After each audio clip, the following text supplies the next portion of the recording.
Kavita madam ಅವರೇ, ಚಂದ್ರಶೇಖರ್ ಅವರೇ, ಹಾಗೆ ನಮ್ಮ ಸೋಮು,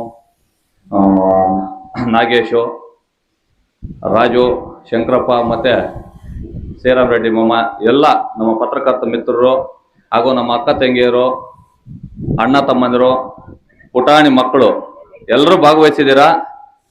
ಮಕ್ಕಳೇ ಕೇಳಿಸ್ತಾ ಇದೆಯಾ? ಎಲ್ಲ ನೀಟಾಗಿ ಗಮನ ಕೇಳಿ. ಇವತ್ತು ಏನು ಎರಡು ಖುಷಿ ನಮಗೆ.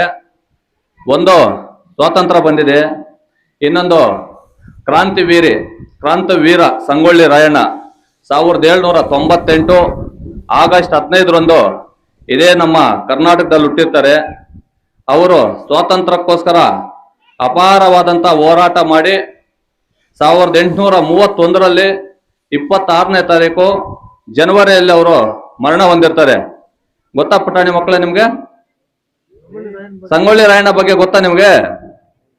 ಅವರ ಜನನ ಆಗಸ್ಟ್ 15, ಅವರ ಮರಣ ಜನವರಿ 26. ನಮ್ಮ ದೇಶಕ್ಕೋಸ್ಕರ ಲಕ್ಷಾಂತರ ಜನ ಪ್ರಾಣವನ್ನು ಕೊಟ್ಟಿರ್ತಾರೆ. ಅದರಲ್ಲಿ ಮೊದಲನೇ ಸಾಲುವಂತ ಬರುವಂತ ವೀರರಲ್ಲಿ ಸಂಗೊಳ್ಳಿ ರಾಯಣ್ಣನು ಒಬ್ರು. ನಮಗೆ ಸ್ವಾತಂತ್ರ್ಯ ಬಂದ ನಂತರ ಸುಮಾರು ವರ್ಷಗಳಾದ್ರೂ ಯಂಗ್ಸರ್ಗೆ ಅವ್ರದೇ ಆದಂತ ಒಂದು ನಿಟ್ಟಿನಲ್ಲಿ ಬದುಕಕ್ಕೆ ಆಸ್ಪದ ಇರಲಿಲ್ಲ ನಮ್ಮ ದೇಶದಲ್ಲಿ. ಈಗ ನನ್ನ ಪ್ರಕಾರ ಗೊತ್ತಾದಂಗೆ 2000ದಿಂದ ಈ ಕಡೆ ಏನಾದ್ರು ನಮ್ಮ ಹೆಣ್ಮಕ್ಳು ಕಾರ್ ಓಡಿಸೋದಾಗ್ಬೋದು, ಗಾಡಿ ಓಡಿಸೋದಾಗ್ಬೋದು, ಮಾಮೂಲಿ ಗಂಡಸರಿಗೆ ಏನ್ ಹಕ್ಕಿದೆ ನಮಗೂ ಅದೇ ತರ ಹಕ್ಕಿದೆ ಅಂತ ಬದುಕುವಂತ ಪರಿಸ್ಥಿತಿ ಈಗೀಗ ನಿರ್ಮಾಣ ಆಗಿದೆ. ಸ್ವಾತಂತ್ರ್ಯ ಸಿಕ್ಕು ಇರೋದು ನಮ್ಮ ಪುಣ್ಯ ಅಂತ ಭಾವಿಸ್ತಾ ಮಹಾತ್ಮ ಗಾಂಧೀಜಿಯರಾಗ್ಬೋದು, ಡಾಕ್ಟರ್ ಬಾಬಾ ಸಾಹೇಬ್ ಅಂಬೇಡ್ಕರ್ ಅವರಾಗಬಹುದು, ಲಕ್ಷಾಂತರ ವೀರರು ನಮ್ಗೆ ಸ್ವಾತಂತ್ರ್ಯ ಬರ್ಬೇಕಾದ್ರೆ ಅವ್ರ ಪ್ರಾಣನ ಮುಡುಪಾಗಿಟ್ಟು ಕಷ್ಟಪಟ್ಟಿರ್ತಾರೆ. ಅವ್ರಿಗೆಲ್ಲರಿಗೂ ಹೃತ್ಪೂರ್ವಕ ನಮನಗಳನ್ನ ಹೇಳ್ತಾ ಈ ಕಾರ್ಯಕ್ರಮಕ್ಕೆ ಕರೆಸಿ ಎರಡು ಮಾತಾಡಲು ಅವಕಾಶ ಕೊಟ್ಟಂತ ಗ್ರಾಮಸ್ಥರಿಗೆ, ಶಿಕ್ಷಕರಿಗೆ, ಪುಟಾಣಿ ಮಕ್ಕಳಿಗೆ, ವೇದಿಕೆ ಮೇಲೆ ಇರುವಂತ ಎಲ್ಲ ನನ್ನ ಗೆಳೆಯರಿಗೆ ವಂದಿಸ್ತಾ ಇನ್ನೊಂದು ಕಾರ್ಯಕ್ರಮ ಇದೆ, ಜಮನಹಳ್ಳಿಗೆ ಹೋಗ್ಬೇಕು, ದಯವಿಟ್ಟು ಯಾರು ಅನ್ಯತಾ ಭಾವಿಸಬಾರ್ದು ಅಂತ ಹೇಳ್ತಾ ನನ್ನ ಮಾತನ್ನು ಮುಗಿಸ್ತಾ ಇದ್ದೀನಿ.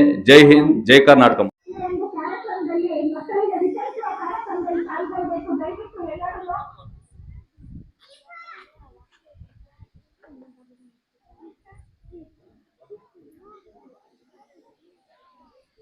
ಇವತ್ತು ವಿದ್ಯಾರ್ಥಿಗಳಿಗೆ ಪ್ರೋತ್ಸಾಹವಾಗಿ ಬ್ಯಾಗ್ ಮತ್ತೆ ಬಾಟಲ್ ನೀಡಿರ್ತಕ್ಕಂಥ ಶ್ರೀ ಸಂಗೊಳ್ಳಿ ವೆಂಕಟೇಶ್ ಅವರಿಗೆ ಊರಿನ ಪರವಾಗಿ, ಗ್ರಾಮದ ಪರವಾಗಿ, ನಮ್ಮ ನನ್ನ ವೈಯಕ್ತಿಕವಾಗಿ ಪ್ರೀತಿಯ ವಂದನೆಗಳನ್ನ ಅರ್ಪಿಸುತ್ತೇನೆ. ದೇವರ ಆಯುಷ್ಯ, ಆರೋಗ್ಯ ಎಲ್ಲವನ್ನು ಕೊಟ್ಟು ಕಾಪಾಡಿ ಇನ್ನೂ ಹೆಚ್ಚಿನ ಕೆಲಸಗಳನ್ನ ಮಾಡ್ತಕ್ಕಂಥ ಶಕ್ತಿಯನ್ನು ಕೊರತೆ ಇರತಕ್ಕಂಥ ಪ್ರಾರ್ಥನೆಯನ್ನು ಸ್ವಲ್ಪ ನಿಧಾನವಾಗಿ ಲೇಟಾಗಿ ಎಸ್ಎಸ್ ಸದಸ್ಯರು ನಮ್ಮ ಮಹಿಳಾ ಮನೆಗಳು ತುಂಬಾ ಜನ ಬಂದಿದ್ದಾರೆ. ಅವರಿಗೆ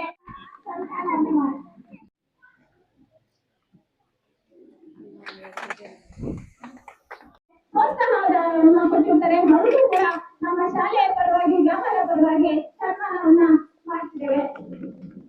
ಹಾಗೇನೆ ಕೋದಂಡರಾಮ್ ಅವರು, ಬತ್ತೇಗೌಡರು ಹಾಗೂ ವಿನಯ್ ಅವರಲ್ಲಿ ನಾನು ಮನವಿ ಮಾಡ್ಕೊಳ್ತಾ ಇದ್ದೇನೆ. ಹಾಗೆ ಸಮಾಜ ಸೇವಕರು ನಮ್ಮ ಶಾಲೆಗೆ ಹೆಚ್ಚಿನ ಪ್ರಶಸ್ತಿಯನ್ನ ನೀಡತಕ್ಕಂತ ಶ್ರೀ ಕೋದಂಡರಾಮ್ ಅವರು ಕೂಡ ಸನ್ಮಾನ ಮಾಡಬೇಕು ಅಂತ ಮನವಿ ಮಾಡ್ಕೊಳ್ತಾ ಇದ್ದೇನೆ. ಹಾಗೆ ತಾರತಮ್ಮ ಅಕ್ಕರ ಪ್ರಾಜೆಕ್ಟ್ ಚೆನ್ನಾಗಿರ್ತದಲ್ಲ,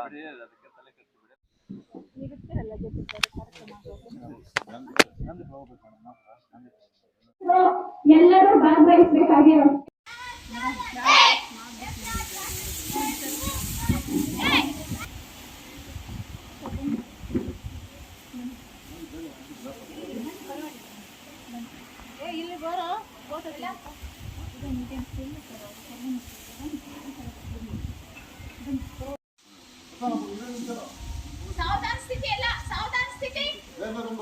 ಇವರೆಲ್ಲ ಬನ್ನಿ ಎಲ್ಲ ನಿಂತ್ಕೊಂಡು ಫೋಟೋ ತೆಗಿಯಪ್ಪ.